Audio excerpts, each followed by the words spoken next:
Assalamualaikum warahmatullahi wabarakatuh. Waalaikumsalam.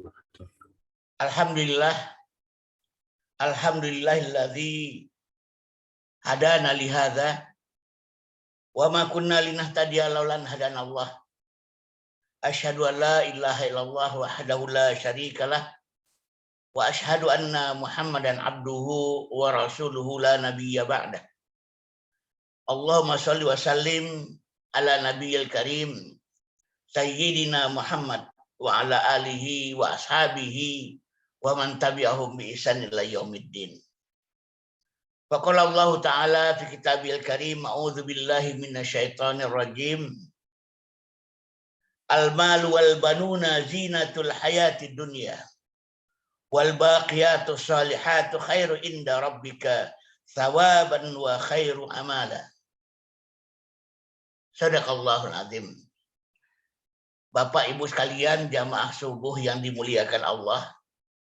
Alhamdulillah, Allah hidupkan kita kembali setelah kita dimatikannya.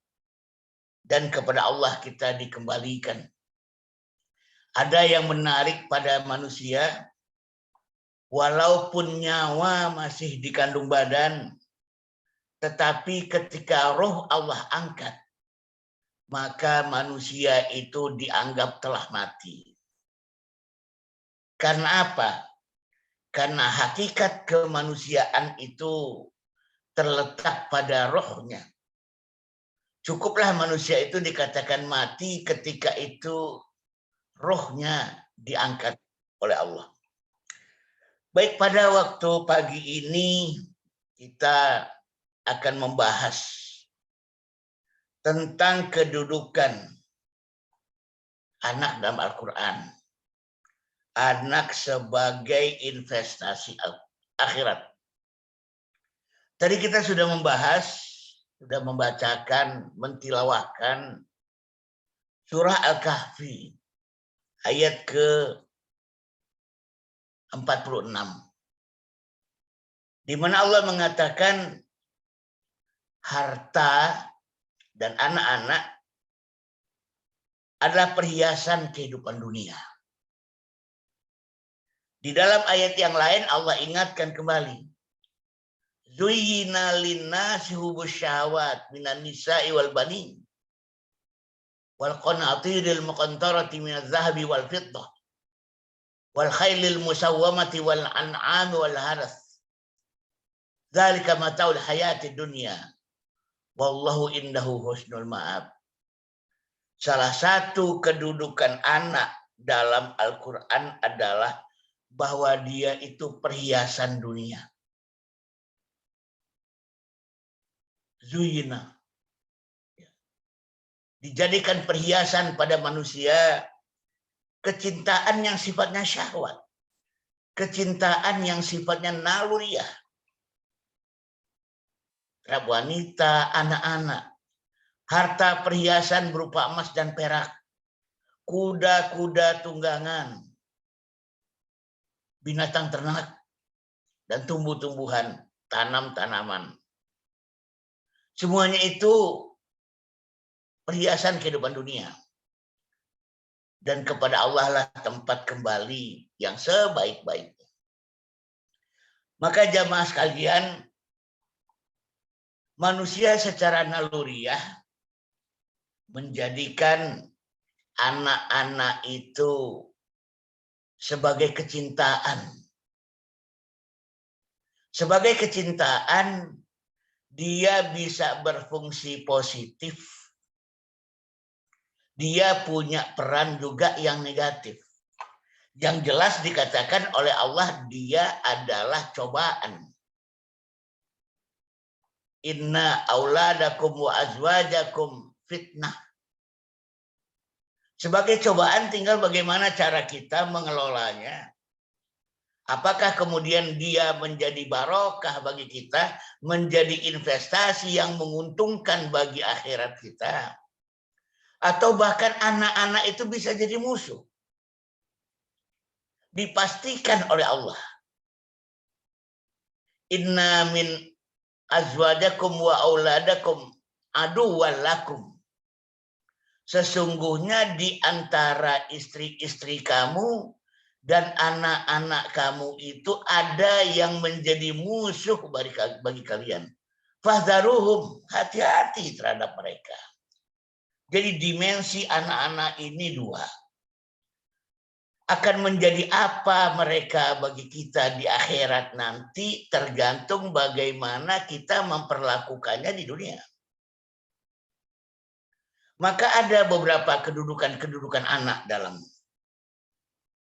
Al-Quran. Cara kita memposisikannya akan menentukan kita rugi atau beruntung di akhirat nanti. Dia akan menjadi kader-kader kita atau akan menjadi musuh-musuh kita. Terutama bagi para ayah. Karena ayah yang nantinya akan dimintai pertanggungjawabannya tentang pendidikan anak-anaknya. Di akhirat nanti yang akan dimintai pertanggungjawabannya itu bukan bundanya, tapi ayahnya. Maka kemudian ada beberapa tuntunan. Bagaimana memperlakukan anak-anak kita itu. Pertama, apakah mereka akan kita jadikan zurriyah, keturunan. Nabiullah Ibrahim alaihissalam dalam doa-doanya selalu mendoakan keturunan. Bukan cuma anak bahkan, tapi anak, cucu, cicit. Itu yang disebut sebagai keturunan. Ketika Nabiullah Ibrahim mendapatkan hadiah dari Allah, bahwa Allah akan menjadikannya imam atas sekalian manusia. Langsung secara spontan Nabiullah Ibrahim meminta kepada Allah, ya Allah, semoga hadiahmu ini jatuh juga kepada keturunanku, ya Allah. Wa idzibtala Ibrahim rabbuhu bikalimatin fa'atammahun. Qala inni ja'iluka linnasi imama. Qala wa min dzurriyyati. Qala la yanalu ahdi zalimin. Kalau tidak salah itu Al-Baqarah 134 ya. Kalau tidak salah. Dan ingatlah ketika kami uji Ibrahim dengan beberapa tugas, dengan beberapa kalimat, fa'atammahun. Dia selesaikan semuanya dengan tamam, dengan optimal, dengan ihsan, dengan perfect. Lalu Allah memberikannya hadiah. Aku jadikan engkau menjadi imam atas sekalian manusia. Secara naluriah, Nabiullah Ibrahim berkata, Qala wa min dzurriyyati, ya Allah, hendaklah janjimu ini berlaku juga bagi keturunanku. Tapi ternyata Allah menyatakan, Qala la yanalu ahdi zalimin. Keturunanmu yang melakukan sesuatu dengan ihsan, dengan optimal, dengan perfect, dengan sempurna, akan juga dijadikan imam atas kalian manusia. Tapi janjiku tak berlaku bagi keturunanmu yang zalim. Yang kalau melakukan sesuatu itu setengah-setengah. Yang kalau melakukan sesuatu itu kok tanggung-tanggung. Kalau melakukan sesuatu itu kok nggak optimal. Maka maukah kita anak kita jadikan investasi akhirat? Oke, didik mereka juga menjadi fa'atammahunna. Kalau melakukan sesuatu itu jangan setengah-setengah. Kalau melakukan sesuatu itu jangan tanggung-tanggung, yang ihsan, yang optimal. Agama Islam adalah agama optimalitas. Maka Islam selalu mengajarkan melakukan sesuatu dari atas, bukan dari bawah. Kalau nggak sanggup baru turun, kalau nggak sanggup baru turun. Jika kalian melihat kemungkaran, kata Rasulullah, rubah dengan tangan. Kalau nggak sanggup baru turun selevel, rubah dengan lisan. Kalau nggak sanggup juga baru turun lagi selevel, rubah dengan hati. Itu selemah-lemahnya iman. Nggak pernah Allah mengajarkan, nggak pernah Rasulullah mengajarkan, jika kalian melihat kemungkaran, rubahlah dengan hati. Kalau udah sanggup baru naik selevel, rubah dengan lisan. Kalau udah sanggup lagi, naikin lagi selevel, rubah dengan tangan. Itu sekuat-kuatnya iman, nggak ada ajaran kayak begitu. Selalu dari atas. Fa'atamahun. Jika kalian sholat, hendaklah berdiri. Kalau tidak sanggup, duduk. Kalau tidak sanggup, berbaring. Fattaqullaha mastata'tum. Bertakwalah kepada Allah seoptimal-optimalnya kesanggupanmu. Sebatas-batas kesanggupanmu. Maka kemudian seorang anak digambarkan sebagai dzurriyyah. Ada nggak sesuatu yang kita turunkan pada mereka? Ada nggak kompetensi-kompetensi yang kita miliki, mereka juga memilikinya bahkan lebih bagus dari kita. Maka itu akan jadi investasi akhirat kita. Kemudian kedudukan anak dalam Al-Quran. Maka mereka juga disebut sebagai ahli kita. Ya ayyuhalladzina amanu qu anfusakum wa ahlikum nara. Wahai orang-orang yang beriman, jagalah dirimu dan ahlimu dari azab api neraka.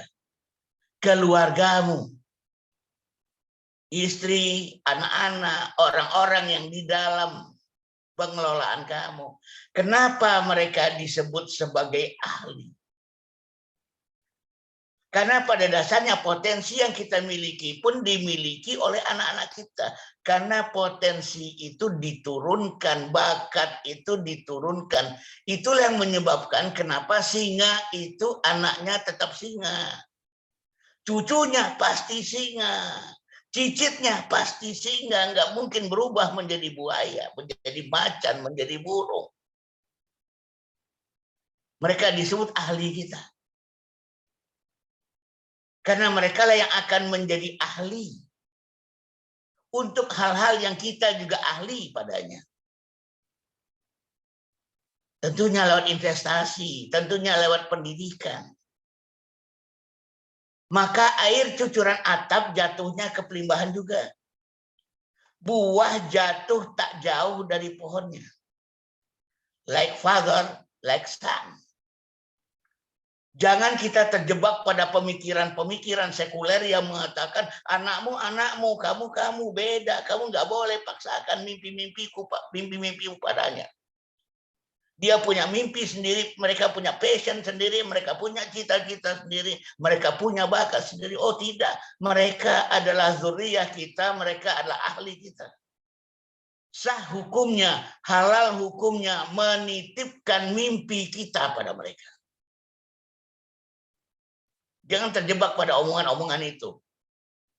Mereka mengatakan pada kita, biarkan anak dengan mimpinya sendiri, kamu dengan mimpinya sendiri. Tapi mereka sendiri melakukan terhadap anak-anaknya sebagai pelanjut mimpi-mimpi mereka.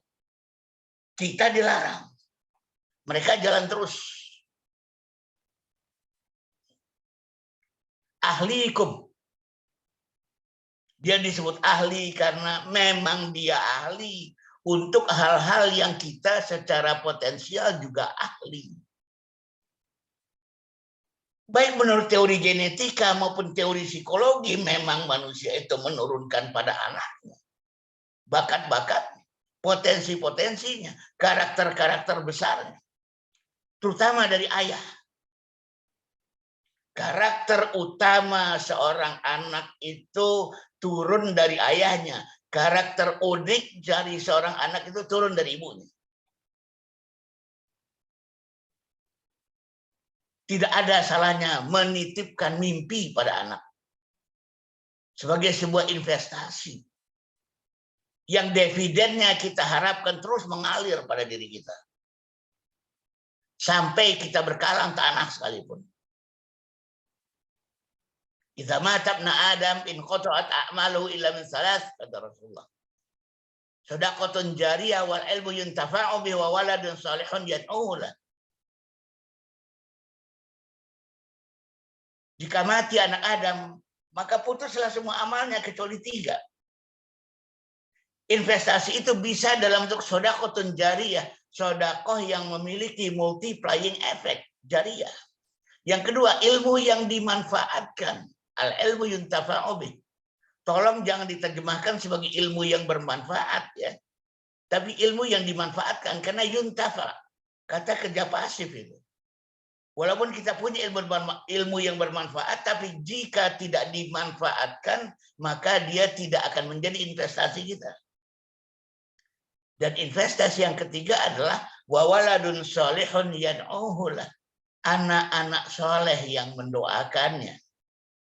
Kita didik dulu dia jadi anak soleh. Kemudian dia jadi investasi bagi kita. Dia melakukan kesolehan dan dia mendoakan kepada kita.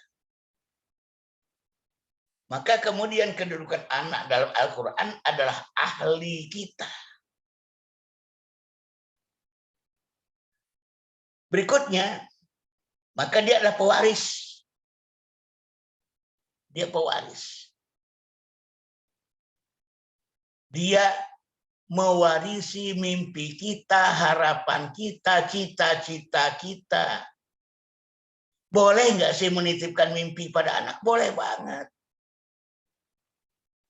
Dia bukan cuma mewarisi harta. Dia juga mewarisi bakat-bakat kita, potensi-potensi kita, temperamen kita. Maka dia adalah pewaris kita. Nah, kemudian kedudukan anak dalam Al-Quran, mereka pada dasarnya juga disebut sebagai pengikut. Dia adalah makmum. Dia adalah makmumnya kita.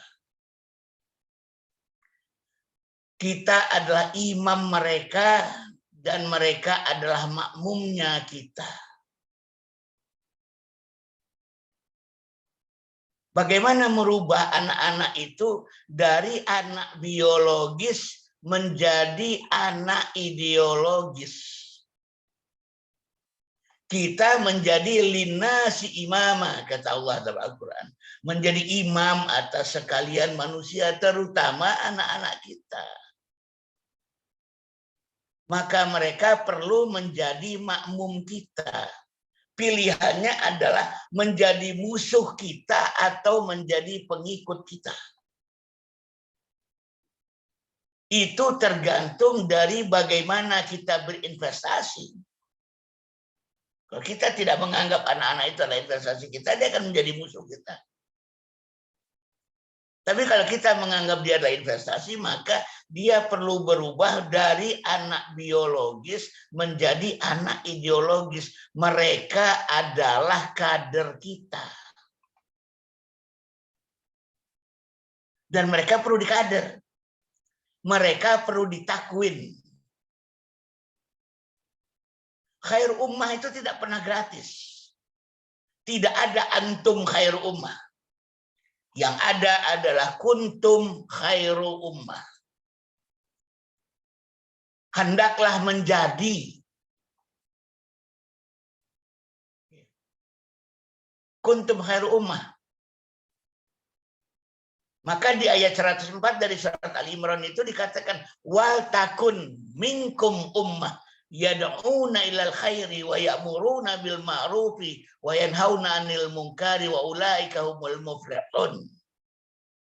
Wal takun, hendaklah ditakwin, hendaklah dibentuk, hendaklah dikader.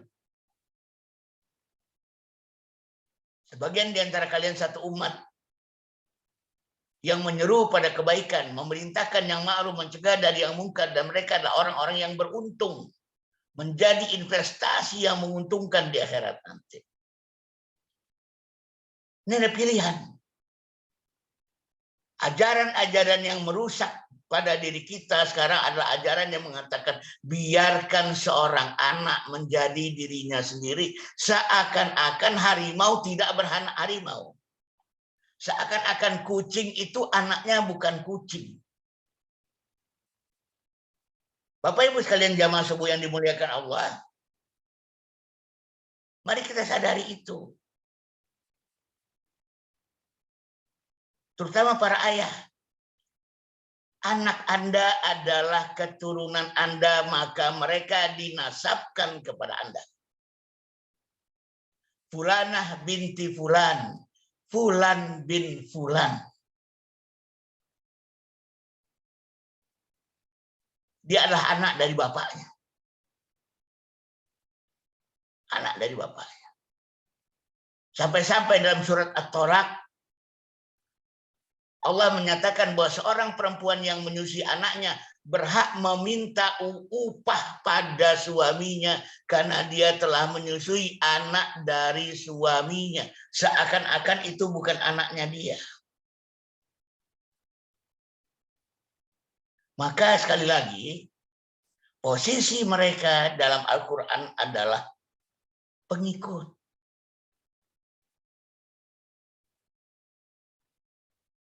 Mereka juga adalah yang berwali kepada kita. Yang kita lindungi. Yang kita lindungi. Sehingga kemudian, sekali lagi, bagaimana kita memposisikan dia sangat tergantung dari kemudian apakah kita menganggap anak-anak kita itu adalah investasi akhirat kita atau tidak. Nah, kalau kita memperlakukan sang anak sebagai investasi akhirat kita, maka satu, perlakukan mereka sebagai mata air pahala yang tak akan putus-putusnya. Dinyatakan oleh Rasulullah tadi yang saya bacakan, jika mati anak Adam, putuslah semua amalnya. Yang menjadi investasi cuma 3. Sedekah jariah, ilmu yang dimanfaatkan, dan diantaranya adalah anak soleh. Ada beberapa syarat di sini. Pertama, dia menjadi anak yang soleh. Lalu anak soleh itu mendoakan orang tuanya. Anak soleh itu mesti dididik. Siapa yang mendidiknya? Orang tuanya. Jangan kemudian kita berpikir, aku ingin anakku anak soleh, maka dididik oleh orang lain yang soleh. Ini kesalahannya. Sudahlah, cari saja guru soleh untuk mendidik anak soleh. Cari saja guru beriman untuk mendidik anak beriman. Cari saja guru Quran agar mendidik dia mampu membaca dan menghafalkan Al-Quran. Cari saja guru-guru Islami agar anak-anak kita jadi Islami. Kalau dia ingin menjadi mata air pahala bagi kita, maka pertama, yang mendidiknya adalah orang tuanya. Di waktu kecil, nggak lama kok. Kama rabbayani shaghira. Sebagaimana keduanya telah rabbayani, telah mendidik aku di waktu kecil. Rabbaya itu artinya bukan sekedar membesarkan, menyayangi, tapi mendidik. Kata rabbaya, rabbaya rubbu tarbiyah rabbaya. Mendidik arti rabbaya itu. Disebut rabbaya karena keduanya telah mendidik. Rabbayani. Apa itu shaghira? Sebelum akil baligh. Anak masih terlalu kecil sudah dititipkan di pondok ini, pondok itu. Gimana kita mau menjadikannya sebagai investasi akhirat? Gak boleh dipondokkan, boleh. Tapi tunggulah dia jadi kabiro. Tunggulah dia dulu menjadi akil baligh. Atau dia gagal menjadi investasi kita. Dia menjadi investasi guru-gurunya di pondok. Dia menjadi investasi dari para musyrif di pondok, di asrama. Menjadi investasi para ustadz di sekolah-sekolah. Para ulama sudah mengingatkan dari dulu. Wahai ayah bunda, Andalah yang mendidiknya. Andalah yang mendidiknya Al-Quran agar dia setiap membaca Al-Quran, dia dapat pahala dan orang tuanya mendapatkan pahala. Kalau gurunya yang mengajarkan Al-Quran, maka setiap kali dia mengajarkan Al-Quran, dia mendapatkan pahala. Setiap kali anak membaca Al-Quran, dia mendapatkan pahala. Dan gurunya yang mendapatkan pahala. Wahai para ayah bunda, kata para ulama, Andalah yang mendidik ananda sholat, agar setiap kali dia sholat, dia mendapatkan pahala. Dan orang tuanya mendapatkan pahala yang sama dengan pahala anak-anaknya. Tapi kalau gurunya mengajarkannya sholat, maka anak telah menjadi investasi guru. Karena setiap kali dia sholat, dia mendapatkan pahala, dan gurunya yang mendapatkan pahala. Bukan orang tuanya. Karena itu kaidah dalam agama. Para ulama pun mengatakan, wahai para ayah bunda, dalam urusan pahala tamaklah, serakahlah. Jangan suka ngasih ke orang. Toma'an wa khufyatan. Toma' dalam pahala, tamak dalam pahala, khufyah, takut dalam dosa. Dan diberikan panduan lagi oleh para ulama. Lalu apa yang boleh dilakukan oleh guru? Kalau ilmunya silahkan disuplai oleh para guru. Turunin. Sekali lagi, kalau ilmunya boleh minta sama guru. Apa rukun sholat yang 13 itu? Tu'maninah itu ukurannya semana? 7 tulang yang harus melekat di lantai, menempel di lantai pada saat sujud, apa saja. Itu boleh guru yang mengajarkannya. Kita yang mengajarkan sholat pada anak-anak kita. Jangan guru. Lalu apa yang bisa ditanyakan pada guru? Yaitu ilmunya. Tajwidnya. Makhrajnya, tahsinnya. Jangan terlalu cepat, belum apa-apa semuanya diserahkan pada orang lain, katanya mau dijadikan investasi akhirat. Tapi saham blue chip ini, anak kita itu saham blue chip ya. Kok tiba-tiba dikasih ke orang lain? Ayah bunda sekalian, yang paling ahli di dalam mendidik para ahli keturunan adalah orang tuanya. Karena Allah telah menginstall kepada orang tua cara mendidik anak. Diinstall. Allah tidak akan pernah memberikan amanah kepada yang tidak kompeten. Tolong pegang itu. Tolong pegang kuat-kuat. Perkataan saya barusan, Allah tidak akan pernah memberikan amanah kepada yang tidak kompeten. Allah tidak akan pernah memberikan amanah berupa anak kepada orang tua yang tak kompeten. Makanya Allah kompetenkan dulu baru dikasih anak. Allah ilhamkan dulu cara-cara mendidik anak baru dikasih anak. Mustahil bagi Allah amanah kok diberikan kepada yang tidak kompeten, mustahil, karena itu zalim namanya. Allah mustahil punya sifat zalim. Sifat Allah itu apa? Adil. Ayah bunda sekalian, Rasulullah sudah mengingatkan, idza wusidal amri ila ghairi ahli fantazir sa'ah, kata Rasulullah. Jika diserahkan satu urusan bukan kepada ahlinya, tunggu saja saat kehancuran. Tunggu saja saat kehancuran. Dan kita adalah ahlinya. Mereka adalah ahli kita. Tak ada yang lebih baik dari mendidik anak itu daripada orang tuanya. 10 anak kita, 10 juga ilmu mendidik anak yang diinstal, yang diilhamkan, yang dihidayahkan pada kita. Anak kita, 4 pula ilmu pendidikan anak, parentingnya Allah install, Allah hidayahkan pada kita.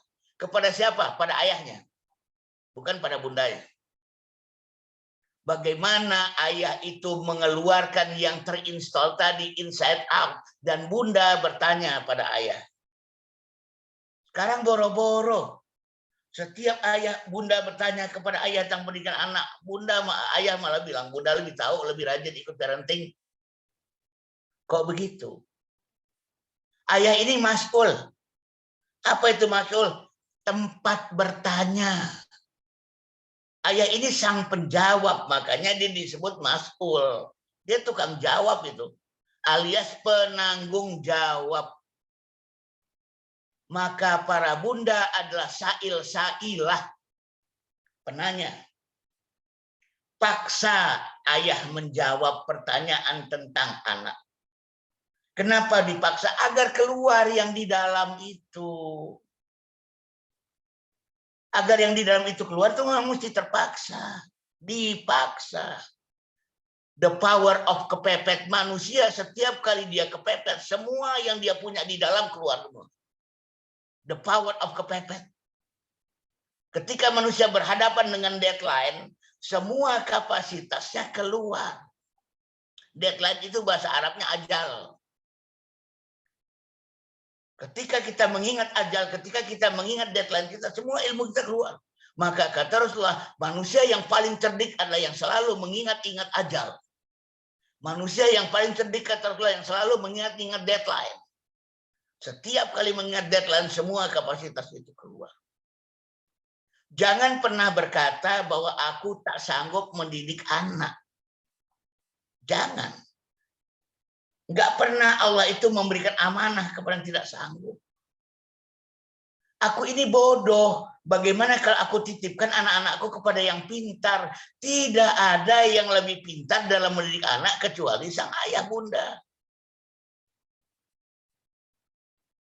Kalau ternyata kita masih ada kurang-kurangnya, justru disitulah indahnya. Karena kita harus mendidik anak, maka kita harus belajar. Karena kita harus mengajari mereka, maka kita belajar. Indahnya mendidik anak adalah gara-gara anak kita belajar. Itu indahnya. Kunu rabbaniyina bima kuntum tu'allimunal kitab wa bima kuntum tadrusun. Jadilah Rabbani, pendidik. Karena kamu belajar Alkitab dan kamu mempelajarinya. Karena kamu mengajarkan Alkitab, karena kamu akan mengajarinya atau mempelajarinya. Ayat ini seakan-akan terbalik. Kok ngajar dulu baru belajar? Kok ngajar dulu baru belajar? Bukankah belajar dulu baru ngajar? Kok ayat ini seperti terbalik? Tidak. Ayat ini justru mengingatkan kita, karena kita mesti mengajar, maka kita terdorong untuk belajar. Karena kita mendidik anak-anak kita, maka kita mendidik diri kita sendiri. Bima kuntum tu'allimunal kitab wa bima kuntum tadrusun. Karena kamu harus mengajarkan Alkitab dan kamu belajar. Saya akidahnya nggak bagus. Bagaimana saya akan mendidik akidah keimanan anak-anak saya? Saya titip aja dia kepada ahli akidah. No way. Ya belajarlah akidah itu. Dalamilah akidah itu. Yakinilah akidah itu. Amalkanlah akidah itu. Maka kita akan menjadi teladan bagi anak-anak kita. Dalam kuliah psikologi yang saya sampaikan, menjadi teladan adalah pendidikan yang terbaik. Tidak mudah menitip-nitip segala macam ilmu pada Allah. Akhirnya the blue chip kita, anak-anak kita, investasi terbaik kita serahkan kepada mereka.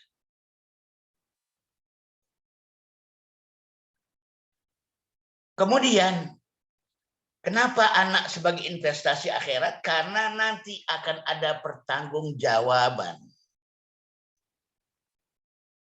Kullukum ra'in wa kullukum mas'ulun an ra'iyatih. Setiap kalian adalah pemimpin penggembala, kalian akan diminta pertanggungjawaban atas penggembalaannya.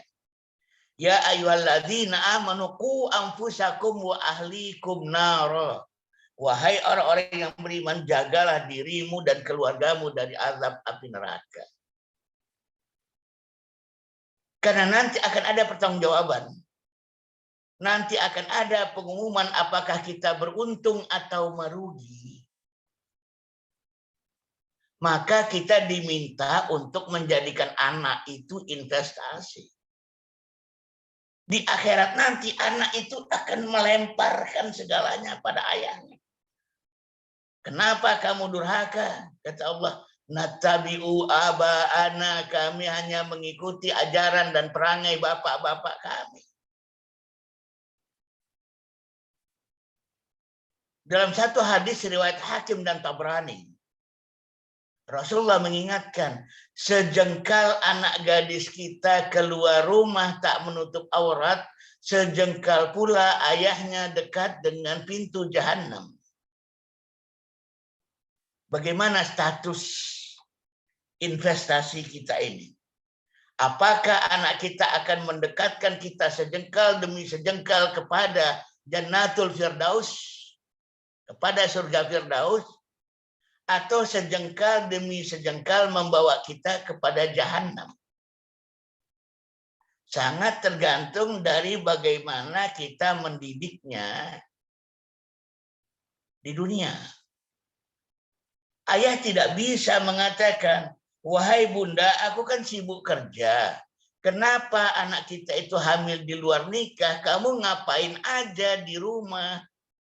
Wahai bunda, aku kan sibuk keliling-keliling menjadi musafir pencari nafkah.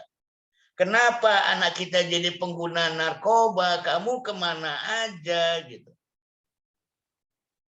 Permasalahannya adalah di akhirat kelak yang ditanya begitu tuh bukan bundanya. Karena apa? Bunda itu hanya pelaksana. Bunda itu adalah orang yang menerima delegasi kewenangan dalam mendidik. Delegating of authority. Tapi kan tidak pernah ada delegating of responsibility. Tidak ada pendelegasian tanggung jawab.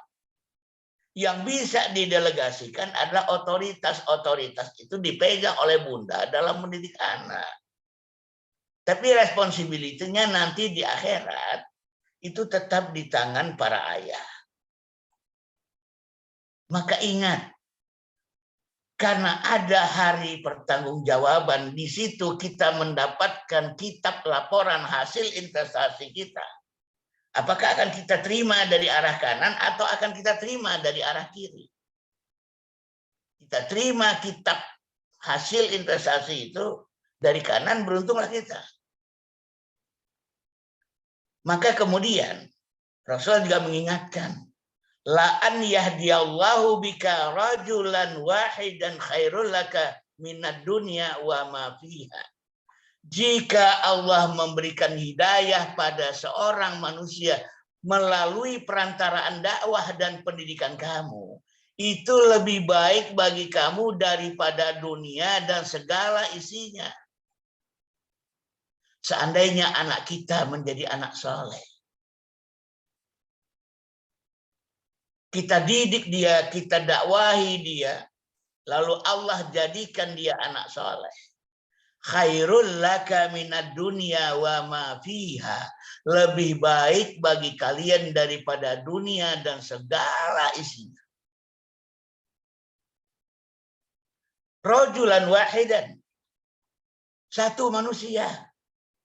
Bagaimana kalau Allah hidayahi 2 anak, Allah hidayahi 3 anak, Allah hidayahi 4 anak.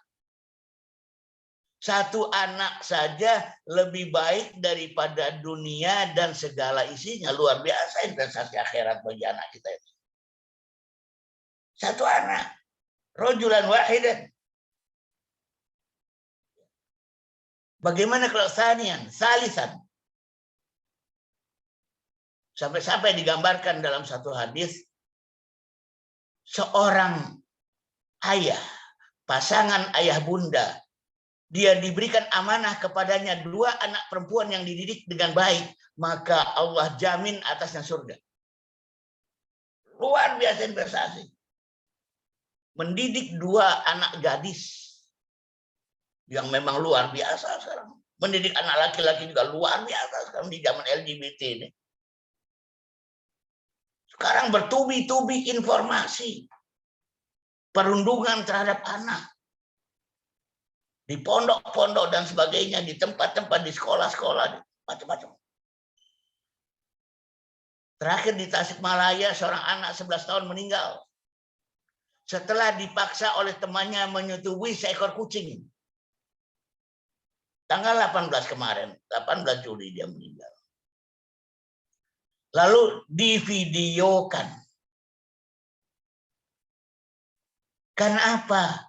Hidup ini keras dan kita tidak mendidiknya menjadi manusia akil balik, menjadi manusia mukallaf. Hidup ini makin keras, anehnya pendidikan makin lembek. Hidup ini butuh perjuangan yang makin luar biasa, tapi justru kita tidak mendidiknya untuk berjuang. Kita titipkan dia, kita titipkan dia, kita titipkan dia. Pihak yang kita titipkan juga tidak berani keras terhadap anak kita, karena nanti diomelin oleh orang tuanya, nanti dilaporkan ke polisi gimana. Lahir generasi-generasi yang sudah balik belum akil, tiba-tiba generasi yang balik belum akil ini ada di dalam pengawasan pihak lain, bukan kita. Kenapa begitu banyak terjadi pencabulan terhadap anak? Bukan semata-mata karena dia dicabuli, tapi sang anak pun mulai menikmati rabaan-rabaan. Karena dia sudah baligh, karena dia nafsunya sudah teraktivasi. Sudah tertarik dalam melakukan aktivitas-aktivitas seksual. Umurnya baru 9. Umurnya baru 8. Umurnya baru 7. Ini malapetaka yang kita hadapi. Anak kita belum kita siapkan menjadi manusia mandiri di masa depan, tahu-tahu kita lepas ke pihak lain. Tidak dalam penjagaan kita. Kita tidak lagi menjadi wali mereka. Kita tidak lagi menjadi imam mereka. Apa itu wali? Pelindung. Wali itu pelindung. Tiba-tiba tanggung jawab perlindungan itu kita titipkan ke pihak lain. Mereka yang belum sepenuhnya mukallaf. Sekali lagi, selama mereka masih shaghira, mereka adalah tanggung jawab kita. Investasi yang luar biasa menarik bagi kita. Kama rabbayani shaghira. Ketika kita menginvestasikan saat mereka masih kecil, maka doa anak soleh itu akan menjadi mata air pahala bagi kita. Maka saya pernah mengatakan dalam satu kesempatan, ayah bunda, kalau anak kita sakit, bisa nggak ayah bunda yang mengobati mereka? Bisa nggak ayah bunda yang datang ke dokter bukan membawa anak semata-mata ke dokter, tapi ayah bunda yang datang ke dokter bertanya tentang anak kita, bisa nggak kita tangani? Kita jadi dokter bagi anak-anak kita untuk penyakit-penyakit yang standar. Kalau anak kita punya masalah, bukan kita yang membawa anak kita ke psikolog, tapi ayah bundanya yang ke psikolog. Berkonsultasi kepada mereka tentang permasalahan psikologis kejiwaan anak-anak kita, lalu kemudian kita tangani kejiwaan anak-anak kita. Kita kemudian menjadi dokter terbaik bagi anak, menjadi psikolog terbaik bagi anak. Dan seterusnya dan seterusnya. Anak kita punya masalah-masalah perilaku, kita datang kepada para pendidik, kepada para guru, bertanya kepada mereka, lalu kita menjadi guru yang terbaik bagi mereka. Itu kalau kita menganggap mereka adalah investasi akhirat yang luar biasa. Jadi kita yang tanya, kita yang konsultasi. Ayah bunda sekalian, sebagai psikolog, saya tahu persis menjadi psikolog yang terbaik itu syarat-syarat karakternya seperti apa, syarat-syarat soft competence-nya seperti apa. Dan semua syarat-syarat menjadi psikolog itu dari sisi soft competence, semuanya dimiliki ayah bunda lebih baik daripada psikolog. Syarat-syarat jadi dokter yang baik di mana soft competence-nya? Sama dengan psikolog. Sama. Dan lagi-lagi orang tua memilikinya lebih baik daripada dokter. Psikolog itu harus punya empati. Harus punya kepedulian. Harus mampu membangun attachment dengan kliennya. Harus memiliki ketulusan dan cinta. Harus optimis bahwa kliennya mampu diselesaikan masalahnya dengan baik. Semua syarat-syarat itu dimiliki oleh orang tua dengan sendirinya. Bahkan lebih baik lagi.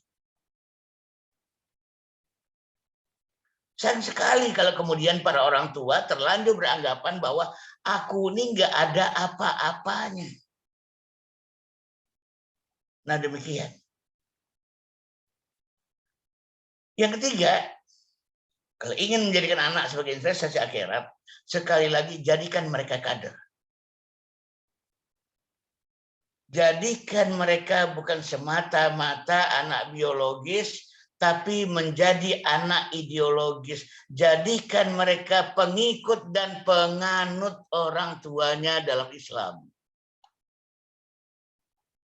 Dalam jalan Allah. Dalam jalan Shiratal Mustaqim. Sekali lagi, bagaimana mengubah anak kita menjadi dari anak biologis menjadi anak ideologis. Apa itu anak ideologis? Anak yang menjadi pengikut dan menjadi penganut dalam tanda petik orang tuanya dalam konteks keislaman dan keimanan. Jangan sampai mereka cuma jadi anak biologis saja. Sisanya malah menjadi musuh. Ayah bunda sekalian, kaderisasi yang terbaik itu terjadi di rumah. Kenapa? Sudah bisa kita lakukan sejak dari lahir. Kaderisasi yang dilakukan di organisasi sudah terlambat. Dia udah kadung jadi mahasiswa. Dia udah kadung berusia sekian kalau dia dikaderisasi di partai. Kalau dia dikaderisasi di organisasi masyarakat. Kalau dia dikaderisasi di HMI misalnya, dia jadi mahasiswa. Di PI dia harus jadi pelajar. Kapan kaderisasi yang paling bagus? Di rumah. Kenapa? Udah bisa dilakukan dari 0 tahun. Ayah bunda sekalian, saya tinggal di Jogja. Praktis pemimpin-pemimpin Jogja adalah pemimpin-pemimpin yang standarnya cukup baik. Karena Jogja dipimpin oleh seorang raja. Karena kepemimpinan di Jogja itu turun-temurun. Di mana letak kelebihannya? Apakah keturunan Hamengkubuwono itu adalah orang-orang yang secara genetika bagus? Belum tentu. Cuman mereka memang sudah disiapkan jadi pemimpin dari lahir. Disiapkan menjadi calon Sultan Hamengkubuwono ke-9 dari lahir. Sudah disiapkan menjadi Sultan Hamengkubuwono ke-10 dari lahir. Sudah disiapkan untuk menjadi Sultan Hamengkubuwono ke-11 dari lahir. Bukan semata-mata Sultan Hamengkubuwono ke-10 yang menyiapkannya. Tapi bahkan keluarga kerajaan telah mengkader anak-anaknya dari lahir. Apalagi Sultan Hamengkubuwono ke-10 itu anaknya perempuan semua. Jadi saudara-saudara Hamengkubuwono yang lain juga mengkader. Kenapa kemudian kepemimpinan Jogja itu relatif stabil, aman, nyaman, standar? Karena dia telah menyiapkan kader pengganti kepemimpinan sejak lahir. Ayah bunda sekalian, anak-anak kita telah menjadi anak kita sejak lahir. Kalau mereka kita kader, itu adalah investasi kita. Investasi yang tidak sebatas anak. tapi ke cucu, cicit, anaknya cucu, anaknya cicit, dan seterusnya, dan seterusnya. Cucunya cicit, terus mengalir ke bawah. Makanya Nabi Ibrahim kalau berdoa, itu doanya tentang dzurriyyah, anak keturunan. Rabbana hablana min azwajina wa dzurriyyatina qurrata a'yun waj'alna lil muttaqina imama.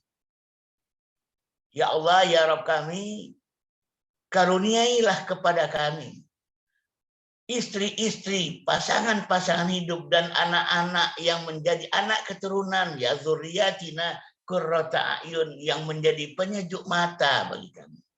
Waj'alna lil muttaqina imama, dan jadikanlah kami menjadi imam bagi para muttaqin itu. Anak-anak yang bertakwa itu, anak-anak yang menjadi penyejuk mata, anak-anak yang menjadi saleh itu. Menjadi penyejuk mata, menjadi imam. Maka dikader. Kaderisasi itu pendekatannya apa? Indoktrinatif. Siapa yang bisa mengindoktrinasi? Ayahnya. Karena pendekatan bunda tidak pernah indoktrinatif. Pendekatan bunda itu persuasif, tidak indoktrinatif. Sementara kaderisasi itu indoktrinatif, bukan persuasif. Kenapa anak kita tak menjadi kader? Ayahnya mana? Bunda kayak akan mengkader anak-anak kita? Enggak mungkin bunda mengkader. Karena mengkader itu pendekatannya indoktrinatif, bukan persuasif. Didoktrin. Mengkader anak itu heroik. Kalau pendekatan-pendekatannya semata-mata persuasi, tidak heroik. Kita ini kan sekarang takut sekali melakukan pendekatan kaderisasi secara heroik karena takut dianggap nanti radikal. Takut dianggap radikal. Takut macam-macam tuduhan itu sekarang. Nah begitu. Dan kemudian yang terakhir, mendidik anak menjadi investasi akhirat kita, itu dengan cara melanjutkan mimpi-mimpi kita, mewariskan mimpi kita pada anak. Oleh karena itu, perlu ada jati diri keluarga. Visi, misi, nilai, budaya, filosofi keluarga. The family dream, mimpi-mimpi keluarga. Rasulullah bersabda, sesungguhnya orang yang punya anak bagaikan dia hidup selama-lamanya. Ketika dia mati, dia titip pada anak. Anak mati bisa dia titip pada cucu. Cucu mati, meninggal, dia titip pada cicit. Terus bergulir seperti itu. Tapi tentunya keluarga ini keluarga yang telah dibangun untuk menjadi sebuah dinasti. Karena ada mimpi-mimpi yang kemudian diwariskan turun-temurun. Mereka menjadi pelanjut mimpi-mimpi kita. Terlalu banyak sekarang orang yang takut menikah. Karena apa? Dia takut mimpinya nggak terwujud. Gara-gara dia punya anak, dia terpaksa mengorbankan mimpi-mimpi dia. Loh, kata siapa? Kenapa nggak kita lanjutkan mimpi kita pada anak kita? Kepada cucu kita. Sekarang ada gerakan child free. Nikah ya, punya anak enggak.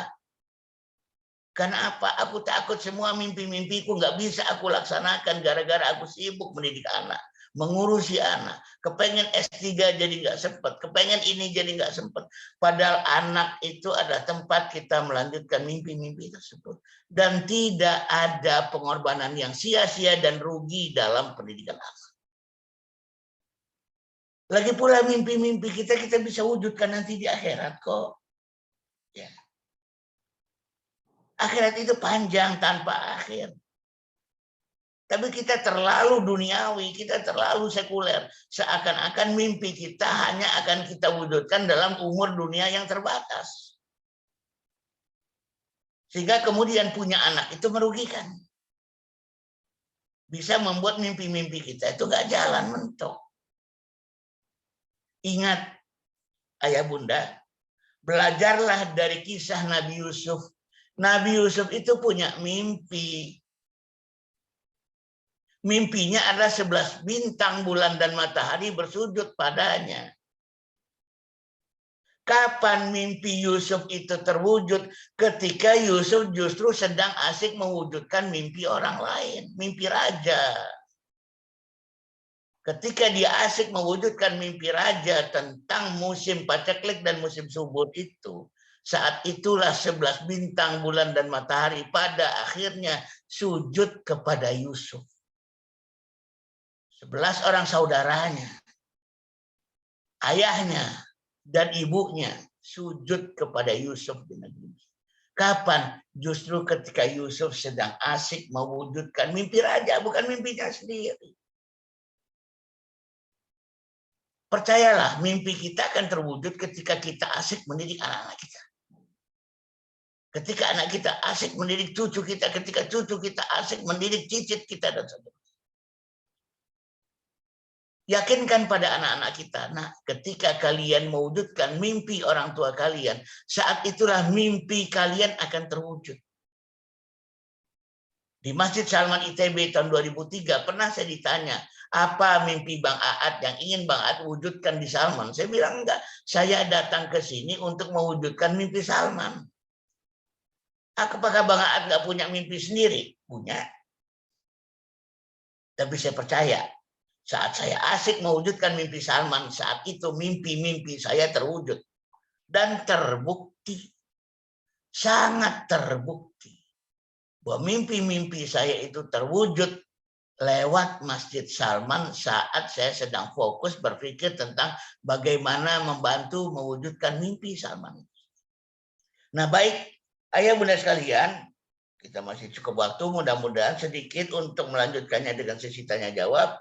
Sekian saja dari saya. Alhaqqu min rabbik fala takunanna minal mumtarin. Wassalamualaikum warahmatullahi wabarakatuh. Waalaikumsalam warahmatullahi wabarakatuh. Alhamdulillah. Hatur nuhun Bang Ad sudah memberikan materinya, jazakumullah bil jannah, masya Allah, tabarakallah.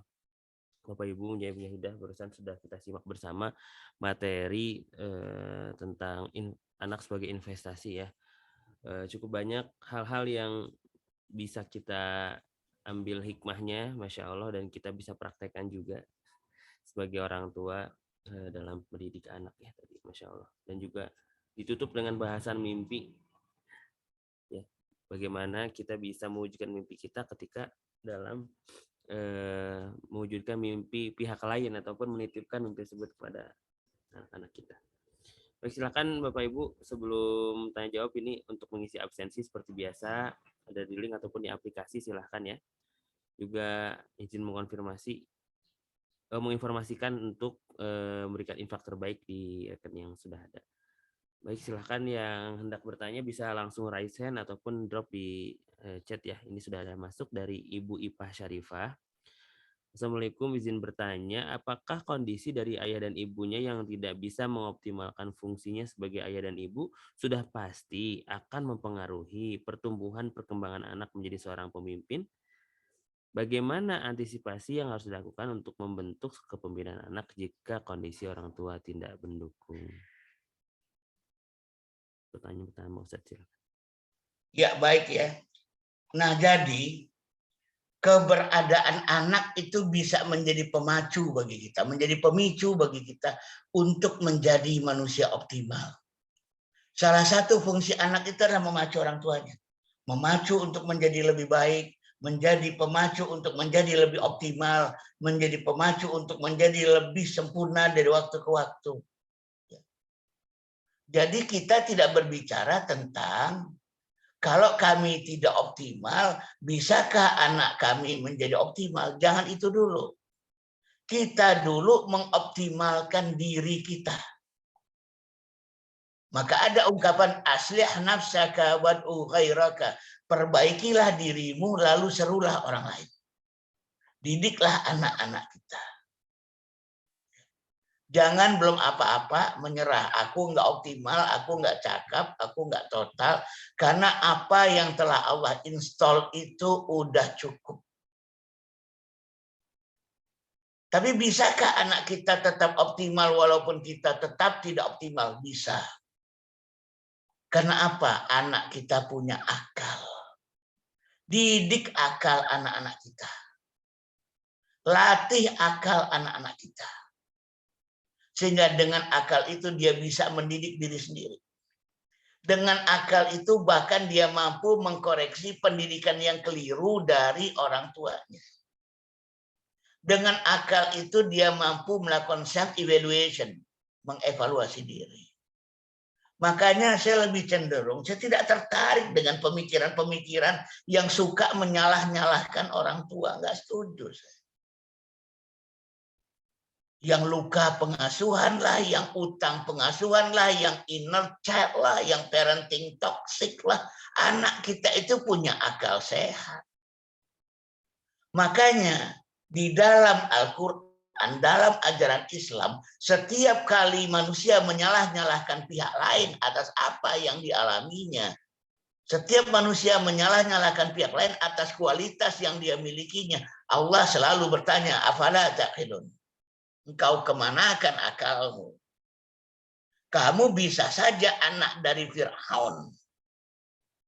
Tapi dengan akal sehat, dengan hidayah dari Allah, kamu tetap bisa menjadi pengikut Musa.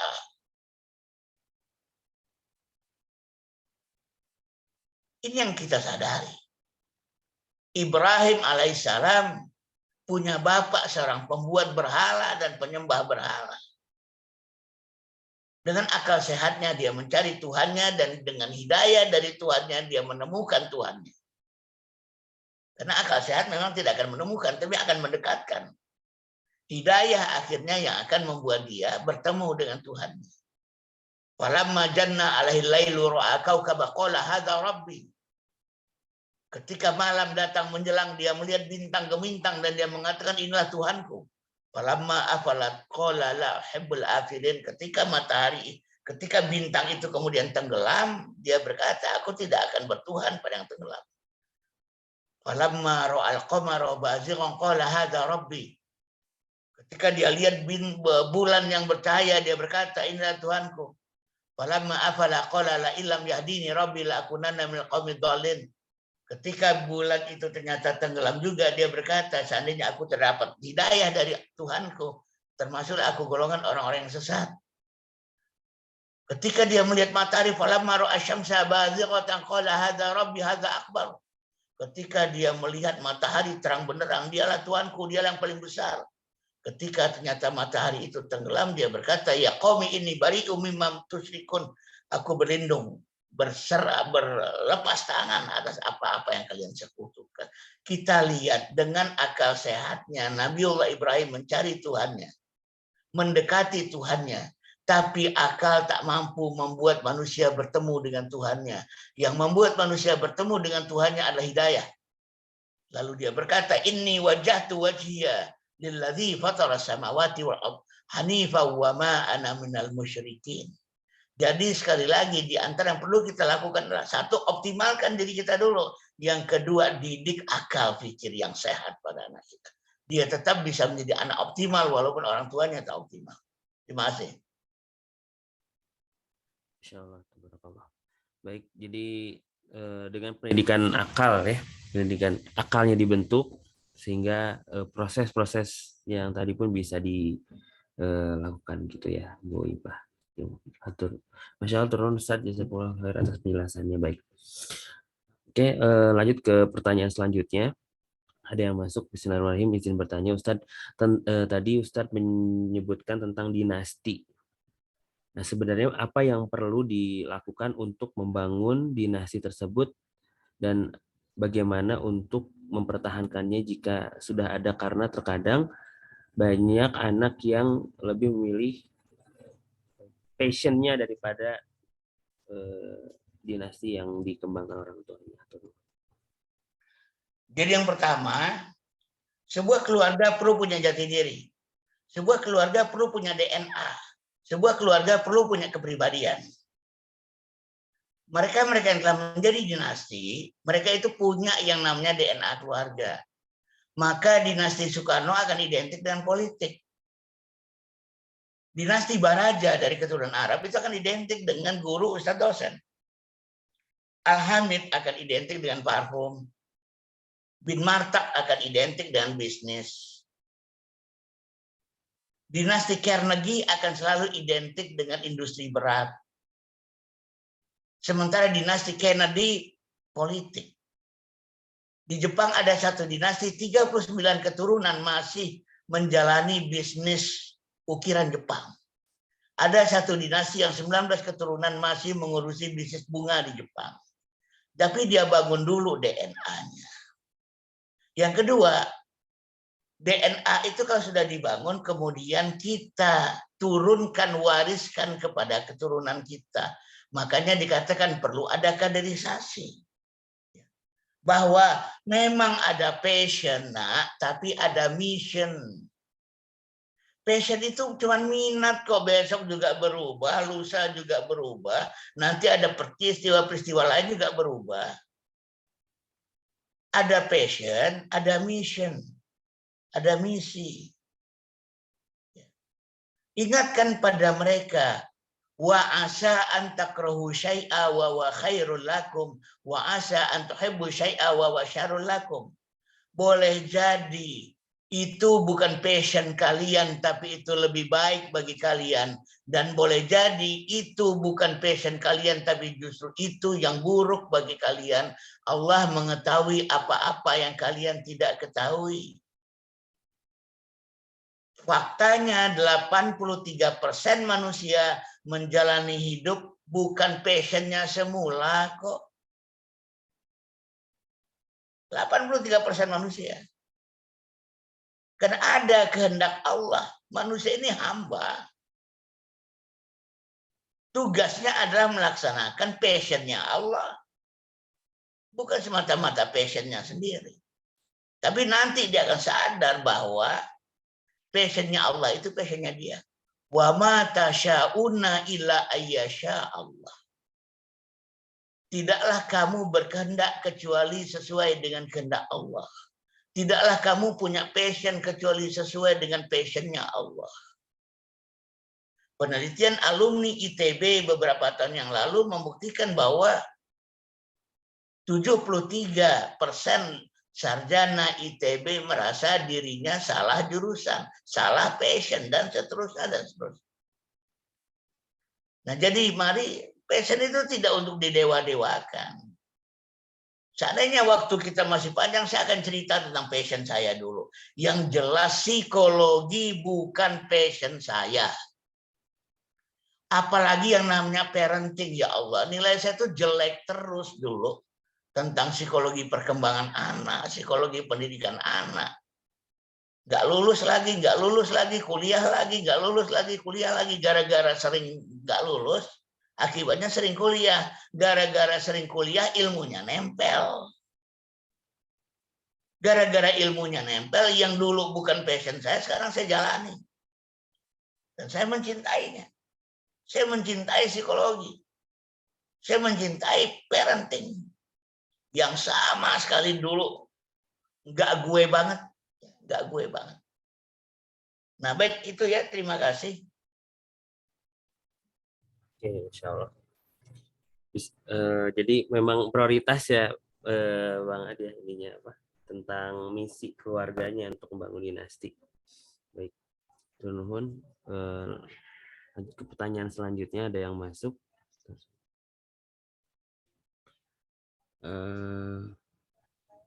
Bismillah Ustadz, bagaimana untuk cara menyeimbangkan aktivitas pekerjaan dan juga kewajiban-kewajiban sebagai orang tua yang tadi disampaikan oleh Ustadz? Terkadang kita lalai dan terlalu mementingkan pekerjaan tersebut, Ustadz. Hatur nuhun. Ya, baik ya. Pertama, niat. Kita bekerja untuk apa? Tolong diperkuat niat itu dan perlu jujur dan ikhlas dengan niat itu. Benarkah kita itu bekerja untuk keluarga kita? Kalau iya, kenapa seringkali keluarga malah jadi korban dari pekerjaan kita? Banyak di antara kita yang mengatakan bahwa aku mencari duit buat keluarga. Aku mencari nafkah buat kepentingan masa depan anak-anakku. Tapi yang pertama kali menjadi korban atas pekerjaan kita adalah keluarga kita dan anak-anak kita. Itu pertama soal niat ya. Kemudian yang kedua, mari kita yang Allah minta itu adalah ahsanu amala, bukan aksaru amala. Amal yang terbaik bukan amal yang terbanyak. Kita bekerja cerdas. Kerja cerdas itu disebut sebagai ikhtiar. Jadi dalam Islam ada amal, ada ikhtiar. Apa itu ikhtiar? Amal yang optimal, amal yang paling efektif dan efisien itu disebut sebagai ikhtiar. Berasal dari kata khiyar dan khair. Ikhtiar itu ya. Apa itu khiyar? Memilih. Apa itu khair yang terbaik? Memilih pilihan aktivitas yang terbaik itu adalah ikhtiar. Karena yang diminta oleh Allah adalah ayyukum ahsanu amala. Siapa di antara kita yang paling baik amalnya? Enggak pernah Allah bilang ayyukum aksaru amala. Siapa di antara kalian yang paling banyak amalnya? Makanya seringkali dikatakan, kalau manusia paling aktif umur 20-30, tapi manusia yang paling produktif itu umur 40, 50, 60. Paling produktif. Memang bukan paling aktif. Kalau yang paling aktif itu umur 20-an, umur 30-an. Lakukanlah ahsanu amala itu. Smart. Bukan hard. Smart work. Kemudian yang ketiga, skala prioritas. Ketika umur kita dalam rentang sampai 15 sampai 40 tahun, mari kita fokus pertama pada keluarga kita. Yang kedua, kita fokus kepada meningkatkan kapasitas kita alias capacity building. Bukan mengejar-ngejar gaji, bukan mengejar-ngejar karir, bukan punya mobil, bukan punya rumah dulu. Saya seringkali mengatakan 0 sampai 15 itu character building, 15 sampai 40 tahun itu capacity building. Kalau ingin menggapai puncak-puncak kesuksesan 40 tahun ke atas. Summit reaching. Nah, yang salah adalah anak masih kecil-kecil, butuh perhatian kita. Mereka sebenarnya bukan semata-mata butuh fasilitas, kehadiran kita lebih penting daripada fasilitas yang disiapkan pada mereka. Biarkan mereka menghadapi hidup sedikit susah pada usia-usia itu. Tapi kita tidak, kita bicara karir, kita bicara tentang gaji, bagaimana segera punya rumah, bagaimana segera punya mobil. Korbannya apa? Keluarga. Fokus dulu lah, sampai umur 40 tahun selesaikan capacity building kita, selesaikan rumah kita dan anak-anak kita. Saya pernah membuat sebuah tulisan yang saya agak kaget juga karena luar biasa viral ya. Saya mengatakan singkat sekali, wahai para bujangan, menikahlah sebelum mapan. Agar Anda dan anak Anda masih sempat merasakan perjuangan hidup, bukan kemapanan hidup. Agar Anda dan anak Anda sempat merasakan betapa ajaibnya pertolongan Allah itu. Jangan sampai kalian meninggalkan satu generasi yang tidak sadar bahwa hidup adalah perjuangan. Segitu aja tulisannya itu.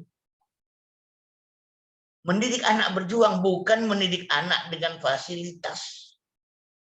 Jangan sampai habis energi kita untuk itu. Pada anak kita lebih butuh kita. Maka saya punya konsep yang namanya corporate family responsibility. Ada 6 paket ya, tentang corporate family responsibility.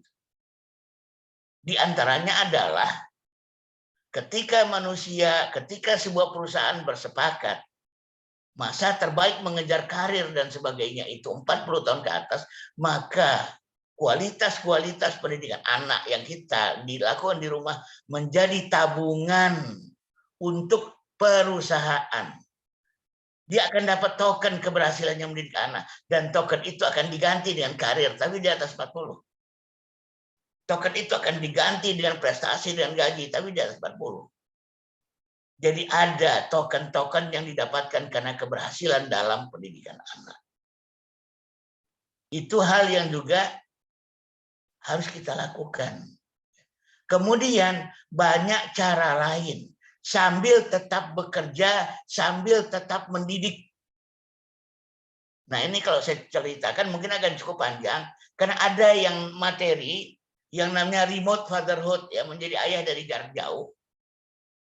Menjadi ayah dari jarak jauh itu adalah strategi-strategi dan kiat-kiat bagaimana sambil bekerja, sambil mencari nafkah, sambil sibuk keliling, tapi pendidikan anak tetap jalan. Nabiullah Ibrahim itu adalah nabi yang dikatakan pendidik terbaik, padahal dia sering banget ninggalin rumah. Dalam satu riwayat, Ibrahim alaihissalam itu punya rekor 15 tahun nggak pulang. Punya rekor itu. Tapi kenapa ya? Dia punya anak-anak yang luar biasa, keturunan yang luar biasa, para nabi. Karena dia menjalankan fungsi fatherhood dari jarak jauh. Dia tidak pernah kehilangan akses dalam pendidikan anaknya. Pada zaman itu nggak ada WA, nggak ada HP, nggak ada gadget. Nggak ada komunikasi jarak jauh yang bisa dia lakukan terhadap anaknya. Tapi kata siapa? Komunikasi ruhiyah, komunikasi batiniyah, komunikasi lewat Allah, pendidikan lewat jalur langit itu tetap bisa dilakukan oleh orang tua zaman dulu. Tapi tunjukkan, mau nggak sih berkorban untuk anak? Aku rela belum berkembang karirku dengan baik karena sibuk aku ngurusi anak.